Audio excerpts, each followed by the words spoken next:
Hello, everyone out there in YouTube land. Welcome to Diego Knows. I am Diego, and let's talk some more about Sex and the City. That's right, Sex and the City, that wonderful show from the late 90s and early 2000s. I'm Diego. I have watched every single goddamn episode of Sex and the City. I watched all of them. I watched both movies, and I watched that piece of shit show. And just like crap, do not watch it. That show sucks. It's a piece of shit. It's an abortion. That's what that show is. It's an abortion, okay? I know they're going to make a season 2, but it's still an abortion, all right? Because that's what's going on right now. All right, anyway, we're not going to talk about that show. We're going to talk about the good show, okay? Now, I started watching Sex and the City back in the day. I was a much younger man back then. You know, we're talking 20 plus something years ago.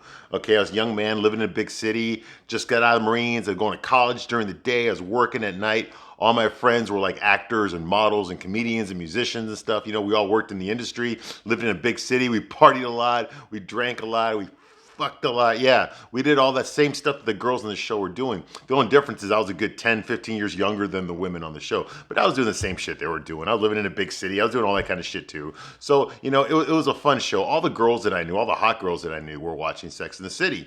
So that's what that piqued my interest. I already had HBO because I was watching Sopranos. So I decided I would watch Sex and the City and I got hooked. I ended up liking the show. I thought it was great. I think it was very well written.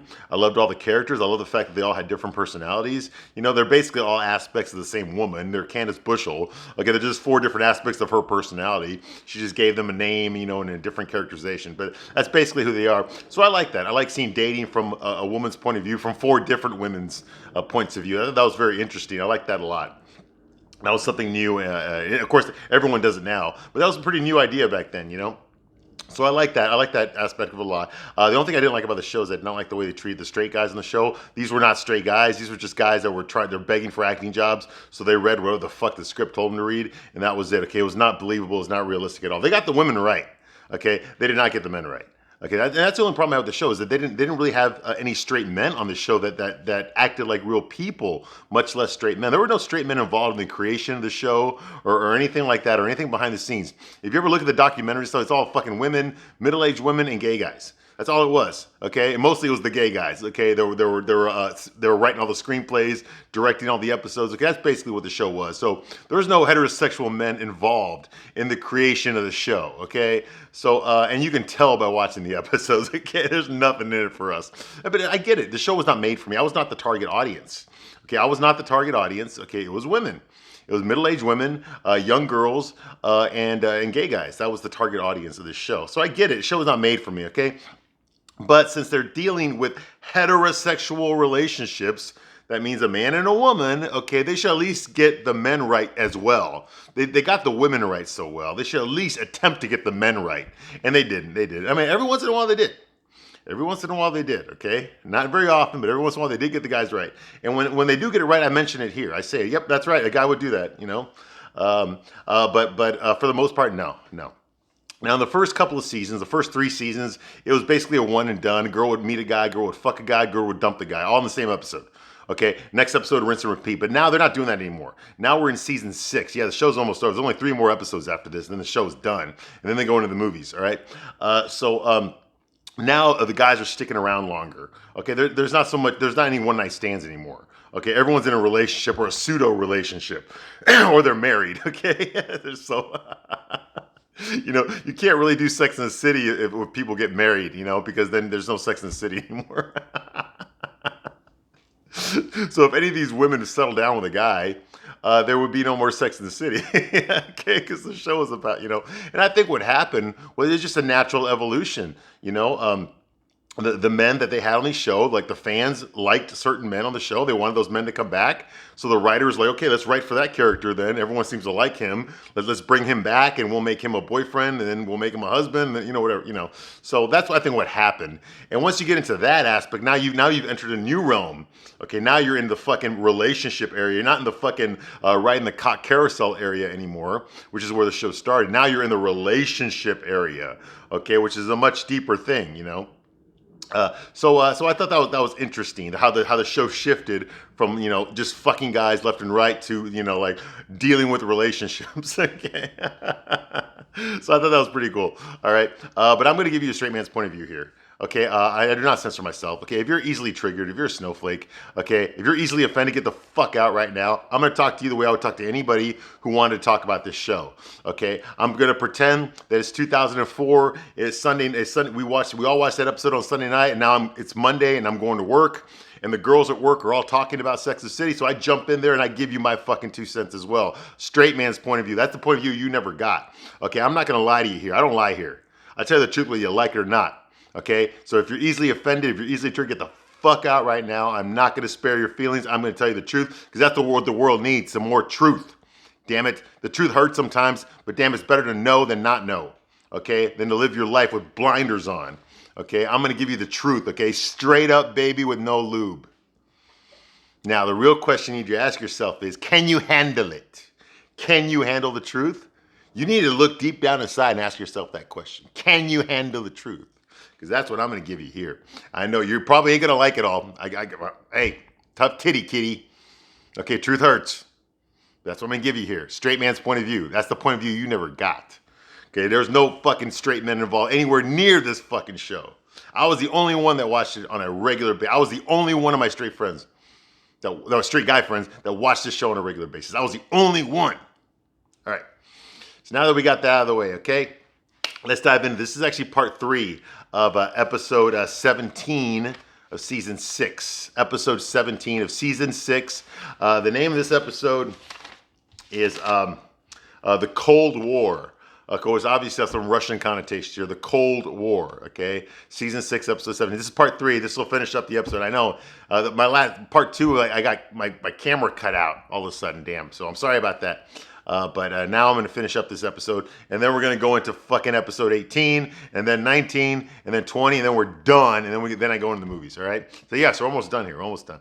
Okay, so where do we leave off? Okay, so in this episode here, we had Samantha's all pissed off because Stanford and his boyfriend, Marcus, they met him at a restaurant, and some fanboy took a picture of all 4 of them at the table with Smith had his arm around Stanford, or Stanford's boyfriend, and Samantha was in the picture too with her fucking Joyce DeWitt from Three's Company wig on, but they cut her out of the photograph, and the guy sold the picture to the fucking tabloid, a tabloid called Tattletale. That's a tabloid that Miranda reads, and she opened it up one day and saw the picture of 2 gay guys and Smith Jerrod with Samantha cropped out. So now the word on the street now is that Smith Jerrod is gay. And that thereby making Samantha, everyone knows that Samantha's fucking him, okay? But that thereby making Samantha a beard, okay? With a wig, because she got cancer, she got no hair, so she's wearing a wig. Every scene we see her in, she got a different wig on, okay? And some of them, I gotta be honest, some of them are pretty fucking offensive, okay? Like, you could never get away with that shit today, not in 2022, okay? Yeah, so that's going on here. So now Samantha's ego is butthurt. Everyone's calling her a fag hag, and she can't deal with it. And she's talking to everyone who wants to listen, which means her girlfriends. Everyone that wants to listen about her problems, her rich fucking, socialite fucking upper New York, Manhattan problems.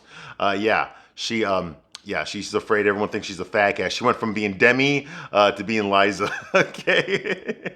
In the blink of a tabloid. So now she feels that she needs to do something to prove to the whole world that she is not a fag hag, that she's actually fucking Smith Jerrod because he's attracted to her.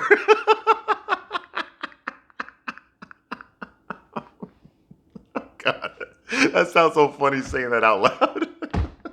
Okay, you all know who Smith Jerrod is, okay? This guy's a fucking walking fucking Ken doll, okay? He's like the fucking male model, 0.0001% of like the best looking fucking guys in the fucking world, okay? And he's attracted to fucking Samantha's no tits 45-year-old ass, okay? Not only that, but she's full of herself as well. Now, why is he attracted to her? Well, he's not attracted to her, okay? I'm giving you a straight man's point of view, okay? He's using her, okay? She has been the biggest boost to his fucking acting career than anyone else ever has, okay? She's done more for his acting career than anyone else.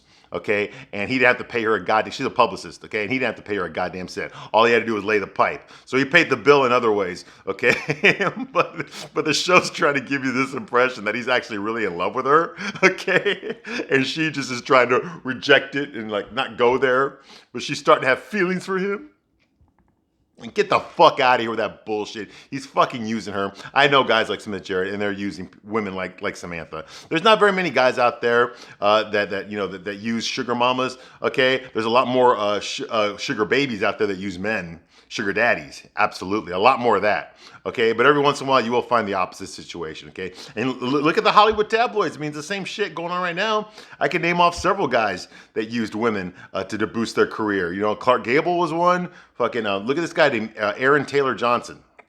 Look at that motherfucker. Okay, look at his wife, and then look at him. Yeah, he was Quicksilver in the event, not in the X-Men, in the Avengers. Okay, look at that fucker. You know, was a Kick-Ass. Yeah, now he's gonna play Kraven the Hunter in Spider-Man. Look at his wife, okay, who just happens to be a casting director, and she's like a fucking good 25 years older than him. Yeah, and she's got kids, and she's a divorcee, but she's a casting director. So what did she do? She cast fucking this 23-year-old to be her fuck toy, and now they're married. Yeah, I'm sure he's in love with her, right? All of a sudden, he started getting all these acting jobs after that, though. What a coincidence. Anyway, I know I'm sidetracked, but that's the point. Okay, that's the point I'm trying to make. The show's not going to tell you this. I'm going to tell you this. Okay. Meanwhile, Miranda's just pissed off, like she always is.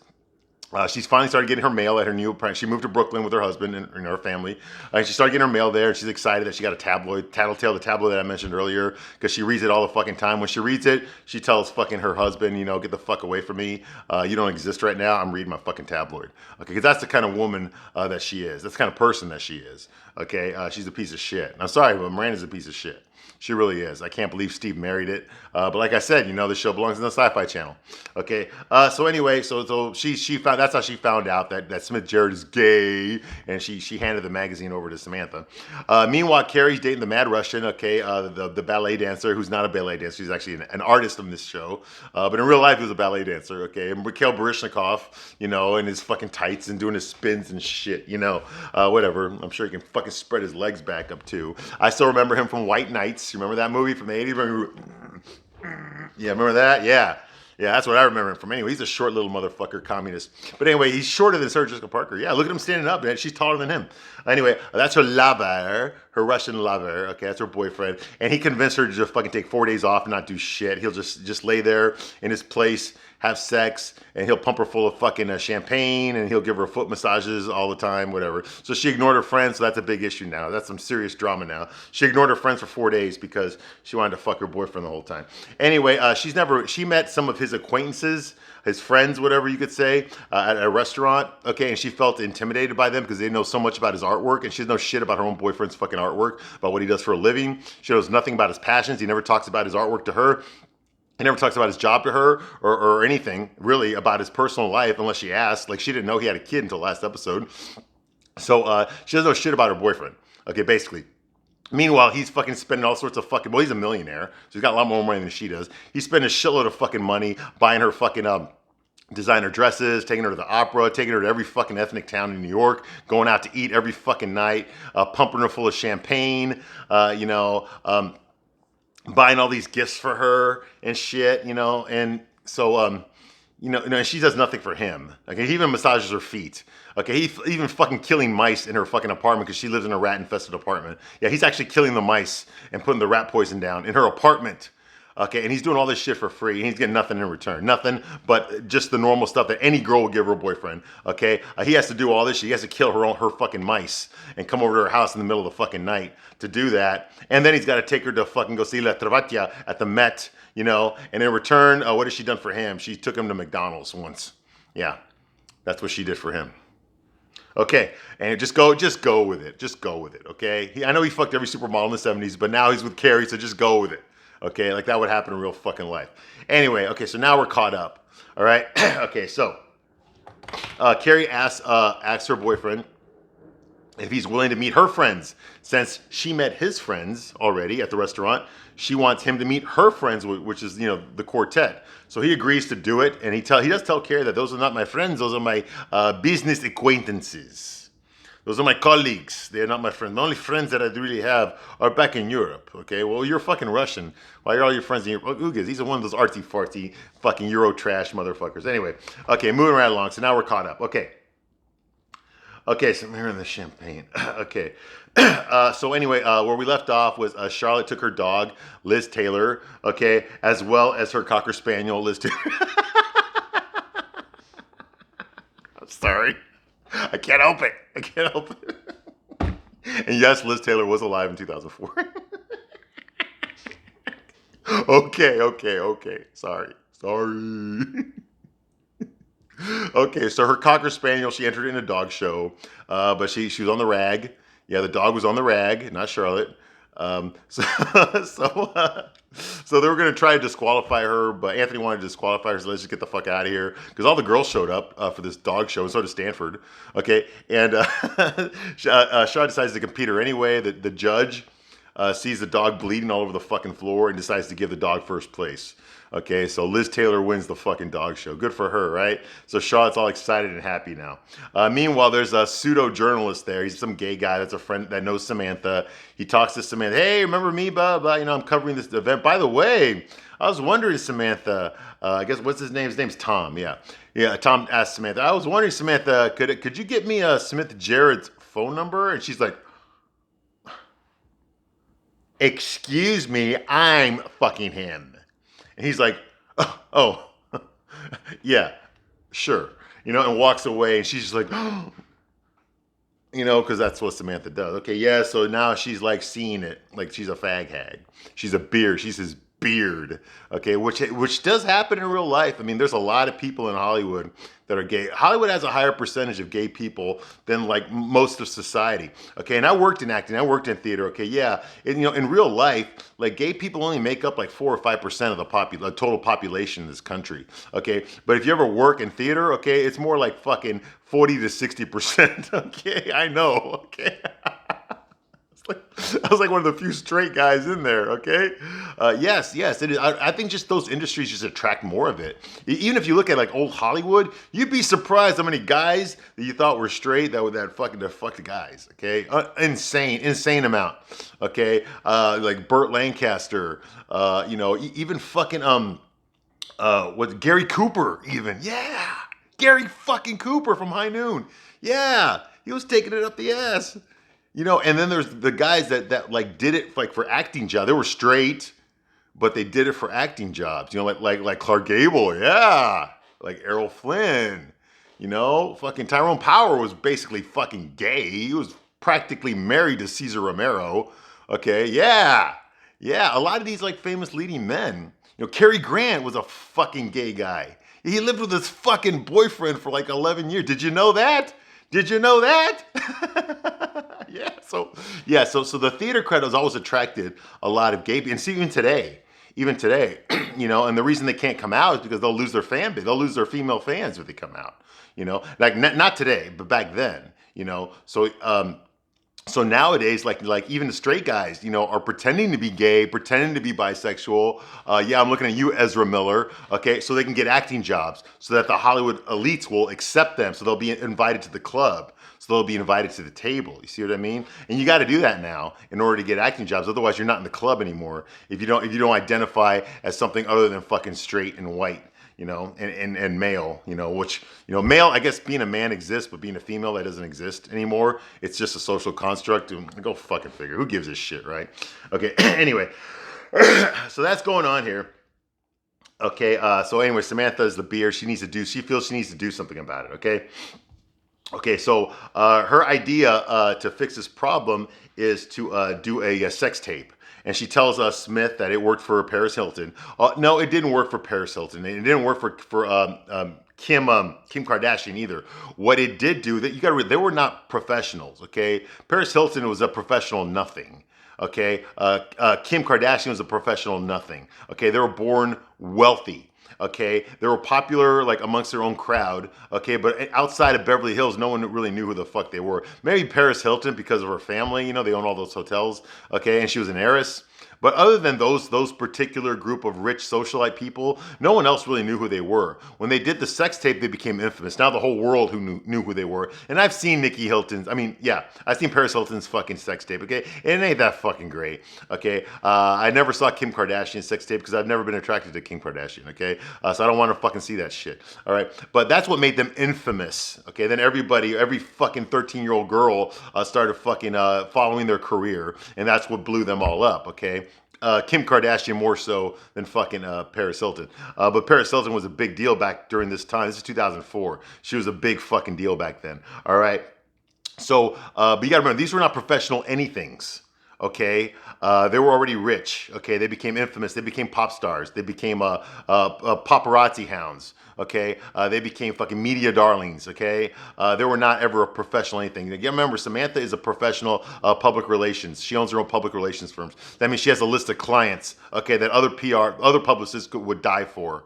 Okay, if someone like her in real life were to do a fucking sex tape, she would lose all of her fucking business. Okay, no serious corporations would want anything to do with her. They don't want someone who does fucking sex tapes to be representing their clientele. Not at a fucking all. Okay, and she would lose everything if she were to do this in real life. Okay, but the show is not going to fucking tell you that, and you don't have to be a straight guy to figure this out. It's pretty fucking obvious. Okay, if you work for other people, you work for yourself. Okay, and you depend on other people giving you money for your business. Okay, you're going to lose it all when you do a fucking sex tape. Okay, you're gonna lose it all. Okay, and that's what would happen to Samantha in real life if this had really happened. If she'd done a sex tape and posted that on the internet or gave it to the, okay, her career is gonna be done. It's gonna be done.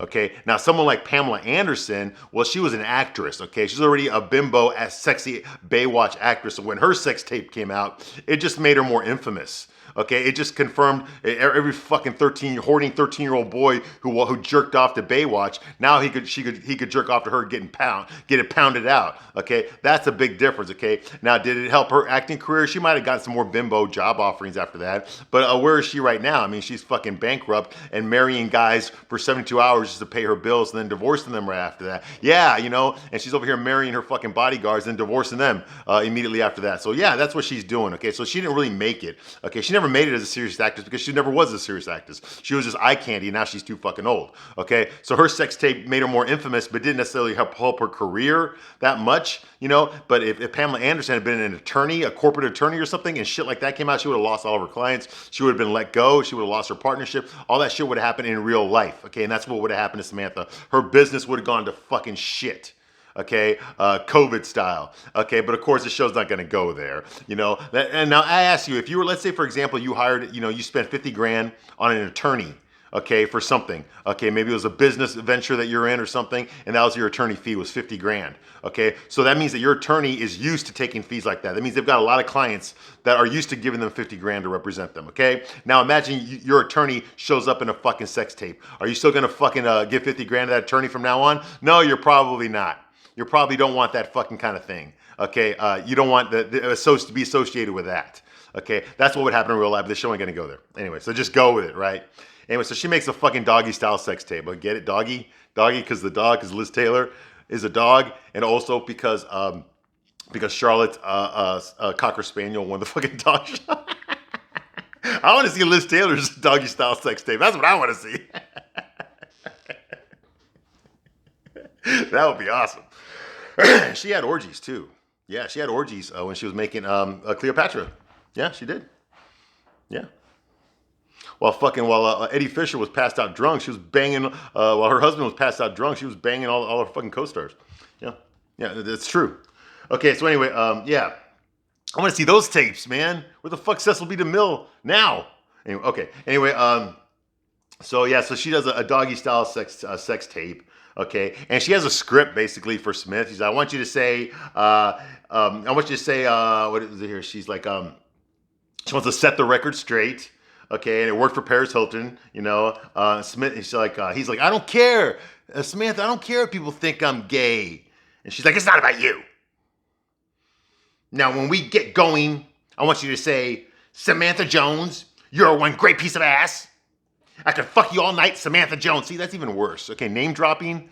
Okay, at least if you don't name drop, at least she could say, hey, well, a woman looks like me, but it ain't me. No, you know? But she's telling them to fucking say her fucking name. Why don't you just fucking say her fucking social security number while you're at it, okay? This is some stupid ass bullshit. Bad fucking right. And it's funny, it's a joke, but it would never happen in real life. You know how many people you would lose client-wise? I mean, come on. She works for herself, okay? Anyway. Moving right along, Harry and Charlotte are at the dog park, okay, and they decide to celebrate, you know, their dog winning the dog show. So they Harry lets Liz Taylor off the leash so she can mingle with the other dogs.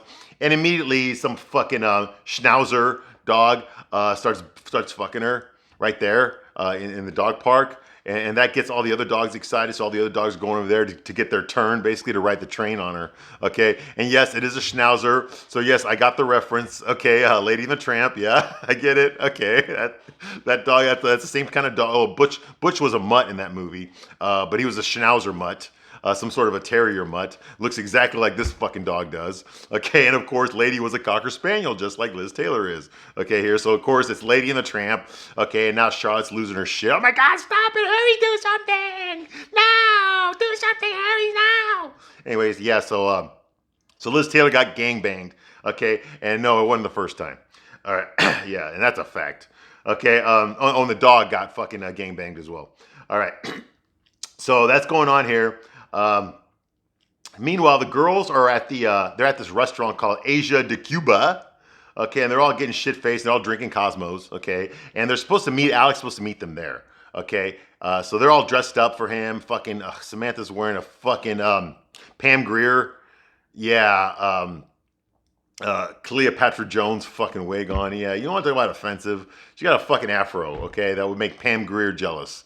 Okay, and so yeah, they're all sitting there. That's her wig tonight. They're all sitting there, and the waiter comes up and gives them a message, you know, or the phone rings, and it's Alex on the phone. He calls her, he tells her he can't make it. He's too busy working. He's not gonna be able to meet the girls tonight. So she's like, oh, damn it, okay, fine. But in compensation, he did buy them a bottle of Perrier Joulet champagne. I know what that champagne is because I used to work in restaurants. I used to sell a lot of champagne, so I can look at the bottle and tell you exactly what brand that was. It was Perrier Joulet champagne. So Carrie, while they decide to drink the champagne and drink their Cosmos, okay, and while they're drunk, Carrie decides to spur of the moment that she wants to go over. Hey, why don't you let's just go over to his house? Okay, let me show you his house where he lives and stuff, where I spend so much of my time at. Like, come on, girls, just come with me. When we're done here, let's just go over there. Fuck it, I ain't even gonna call them and tell them we're coming. Let's just go over there, okay? So that's what they decided to do. And they're gonna go tonight, okay? So they show up all drunk, all four of them. They're all wearing fur coats. I mean, they all must be wearing a good fucking 30 grand, at least, worth of fur coats. Okay, for those of you all there that they say you can relate to the girls in Sex and the City, okay? Ladies, how many of you all have fucking fur coats that are worth about fucking 7 or 8 grand? Okay, probably not very many of you. All right, so yeah, but that's the kind of coats they're wearing. I think the only one who's not wearing a fur coat is Carrie. Okay, but Samantha is. The other girl, they're all wearing fur coats. I'm talking not fake fur either. I'm talking about real fur coats. Okay, so that should tell you something about their means. All right, I remember there was a woman that I was dating back at the time that pointed that out to me. You know, I was talking about how, like, oh, you know, these women represent all women. And they're like, no, they don't. No. And she's like, no, they don't. And then, why not? You know, you got a slut, you got a nice girl, you got a bitch, you got a, you know. She's like, no. Most women can't afford fur coats. You know, they don't live in that kind of lifestyle. I was like, oh, yeah, you're right. You know, that's right. Okay, so that's going on here. They all go over there. They show up at the place. Okay, Alex is in his studio working, you know. So Carrie, drunk, of course, knocks on the door. He opens it halfway. He's like, hey, what's happening? What are you doing? And she's like, oh, you know, since you're busy at work, I just thought I'd come by, bring the girls by, and just show them where you live and all that stuff. You know, he's like, I told you I was busy. I'm too busy. Oh yeah. Well, she's like, well, I just wanted to. He's like, hey, hello, ladies. I'm sorry I cannot meet you tonight. I'm very, very busy. Feel free to enjoy my apartment, okay? And we will meet again some other time, okay? Bye. And he fucking slams the door on her. She's like, and now she's embarrassed, you know. And the girls are just like, oh, you know, I think we're just gonna go home, ladies, you know. So they all like decide to just fucking take a taxi and go back home. All right. So now Carrie, because they're all drunk, okay, and of course Carrie feels embarrassed now because he fucking chewed her out in front of her girlfriends. Well, I mean, yeah, what he did was fucking shitty, but at the same time, what Carrie did was shitty too. Okay, I know she's drunk and all that shit, but she should have told him, hey, listen, I just want to bring the girls over to show them around real quick. Just come in and say hi to them real quick. That's it. You know, but she didn't do that. She just fucking surprised him while he's fucking busy. I'm an artist. I know what it's like to work on a piece of art, to be totally immersed into it, and then fucking be distracted or be interrupted big time. okay, while you're in the middle of something, okay? So I know what that's like as well. So yeah, so I can understand him being upset, but I think it's more Carrie's fault that she should have fucking ran it by him first. I mean, after all, it's not like she's going to her place; she's going to his place, and she wants to surprise him like that. No, fuck that bullshit. But then again, I never would have given Carrie my fucking alarm code that fast either after dating her. All right, that's some bullshit too. Okay, so anyway. So that's going on here. So she's embarrassed and she's upset, and the girls all leave, and they just look fucking crazy, especially Samantha with her fucking black fucking afro wig on. And like I said, they're all wearing fur coats. Carrie decides she's not going to go home because remember, she doesn't live there. She's going to stay there, okay, at Alex's place, okay. All right, so boom, boom, boom. Okay, so that's going on here. Miranda gets home and Steve's in bed. He's reading about plumbing because I guess he's going to be fixing up shit around the house. Oh, I think Miranda's going to do it? Fuck no. All right. So Miranda comes home and she kisses Steve, and Miranda, because, she's drunk. She's like, I love you for loving my friends, because after what she saw with Alex, she's like, I love the fact that you love my friends, Steve. Well, I mean, honestly, what the message of this show is that your friends are more important to you than your fucking husband, okay? So Steve will come and go, okay, but Miranda's friends will always be there for her because that would happen in real life, right? Okay. So I love you for loving my friends, for the walls that you built for our son.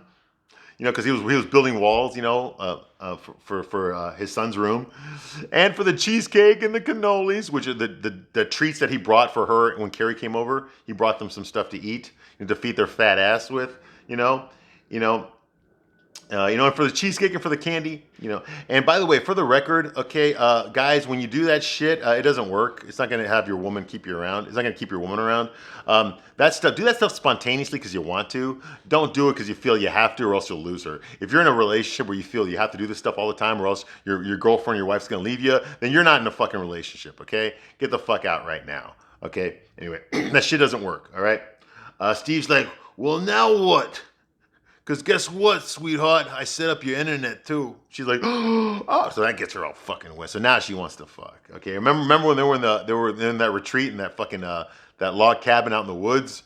Remember? She only wanted to fuck twice a day, and that was it. She didn't want to do anything else. She got pissed off. She couldn't have sex with him that many times. Now she wants to fuck him. Now she wants to fuck him because he set up her fucking internet. That's another bad sign right there. Okay, dude, if you feel that you have to do that in order for your woman to give you sex, okay, get the fuck rid of her. Okay, I hope you didn't fucking put a ring on it. Okay, if you did, I hope you signed a prenup. Okay, because that's some fucking bullshit manipulation. Okay, don't go for that shit. Okay, as a husband, you have duties. Okay, you are obligated to perform. As a wife, she has duties that she's obligated to perform. Okay, and it shouldn't be a fucking I'll do it only if you do this. That's fucking bullshit. That's fucking bullshit. Okay. Anyway, you should do it because you want to, not because you have to or else, So anyway, so that's going on here. And so they end up having sex. When they're done, Steve is asleep, but Miranda's still awake. So she goes online because she's got internet now. So she goes on her laptop and she gets onto her fucking Tattletale website, the smut rag, and she sees the fucking sex tape of Samantha boning fucking Smith Jarrett, and she's just like shocked by it, and she slams her fucking laptop down and gets back in bed. She's like, okay, I'm not going on that website anymore. All right. Meanwhile, Carrie lays in bed and she's alone, and she's pissed off at Alex for the way that he treated her friends. So she goes down to his studio while he's working to fucking to start a fight with him, to yell at him, but he's already drunk and he's already depressed. Okay, and he's like, he's already drunk and depressed, and she goes up there to him like, what's wrong? She's about to pick a fight with him, but she sees he's already in a bad mood. So what's the point, right? He's like, what if it's not enough? He's like, these pieces that I'm making. I haven't done a show in 6 years, Carrie. What if they don't like my work? And Carrie's like, it's going to be enough. It's going to be enough. Okay. So why don't any of the men on the show have friends to talk to? That's what I want to know. How come the men on this show, none of the boyfriends on the show, have any guy friends to talk to their problems about? All they have is their girlfriends to talk to about their life and about their problems, about the things that they're concerned about. Is their girlfriends. That's it. Nobody else. That's some fucking bullshit right there. Okay. Alex should have other colleagues, other friends that he works with, especially in the industry, that know what it's like. He should be talking to them. He should be talking to his fucking girlfriend that not only doesn't know shit about what he's doing, but doesn't give a shit about what he's doing. Okay. That's not the person to talk to you about your problems. Okay. Especially not when it's work related. Okay, so that's some bullshit right there. You know, Carrie's like, I don't know anything about art, but I know that you're brilliant. Well, how the fuck do you know he's brilliant? Okay, you don't know anything about his art. You know, and Alex like, the world is waiting with breath abated. Remember when Audra told me that at the restaurant? The world is waiting with breath abated. And Carrie's like, oh, she's just an uptight bitch. And he smiles like, he's like, see, that's better. That's better. What's the problem? You know, I might not understand, Alex, but I'll listen. Okay, so he starts explaining, you know, about how, like, you know, his work of art and all this shit. And we don't hear anything that he's saying. But Carrie narrates, sometimes there's not enough time for both worlds. Sometimes there's not enough time for both worlds, okay? Your personal life and your professional life, okay? So yes, and she didn't get to chew him out like she wanted to. Instead, she just sat there listening to him. So points for her for listening to him, okay, instead of chewing him out, you know, because she is drunk right now, so like it's not a good time to be listening to him or to be chewing him out. But you know, whatever, just go with it, right? Okay, so that ends this review for this episode. Sorry, it was a 3-parter, but damn it, there was a lot to say here. They're cramming a lot of stuff into these final episodes because they know this is the end of the show. So they're cramming in a lot of fucking shit, a lot of drama into these final episodes. This is the shorter season. It's only 8 episodes. The last time they had an 8-episode season was, I think, was in season 1. Okay, or it might have been season 5. I don't remember. Anyway, so that's the end of this episode. Thank you for watching very much, and I will see you on the next one. Bye.